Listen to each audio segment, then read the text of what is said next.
During the final moments of the film, Dennis sees a shadowy figure in the windows of Loy's house. The figure is distinctly female, and every time Dennis goes to talk to it, he finds nothing is there.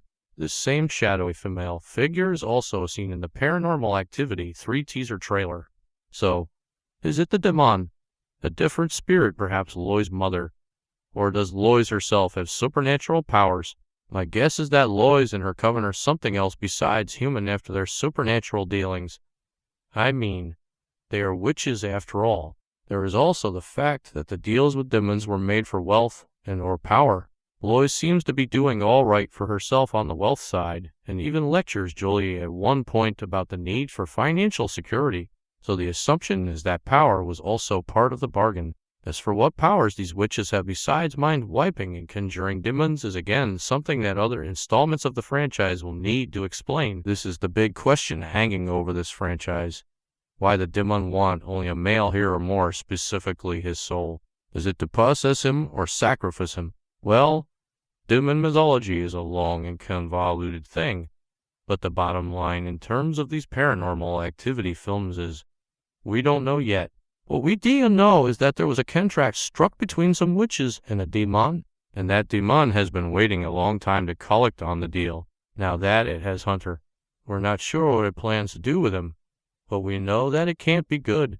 If it sacrifices a baby for the sake of returning to Earth, that's bad. If it possesses Hunter and tries to spread its demon seed using his body, also pretty bad. Either way, the next films in the series will surely reveal the answer. Now to give a brief history of Tubby. Tubby is the demonic entity from the Paranormal Activity movies, and the main antagonist of the series.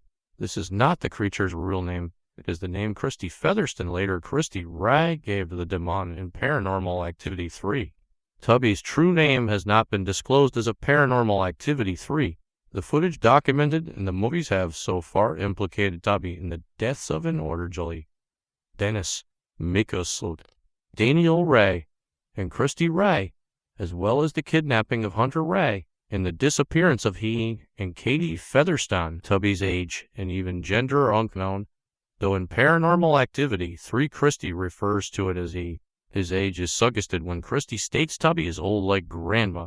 As for sex, when Dennis was exploring Loy's house, he was stalked by a dark, female shadow, and during Christy and Katie's second Bloody Mary game, a female-looking figure appeared in the mirror as they left. However, the shadow stalking Dennis bears a sharp resemblance to Loy's.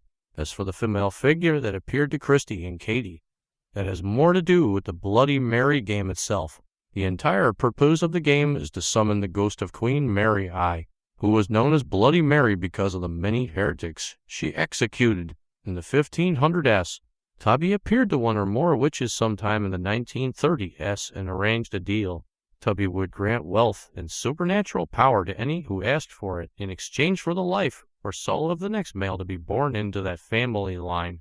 Among those supernatural powers were inducing artificial amnesia and summoning Tubby, as well as other demons. Over the next 50 years, the family produced 4 different women, but no men. Lois, her daughter Julie, and her own daughters Katie and Christy.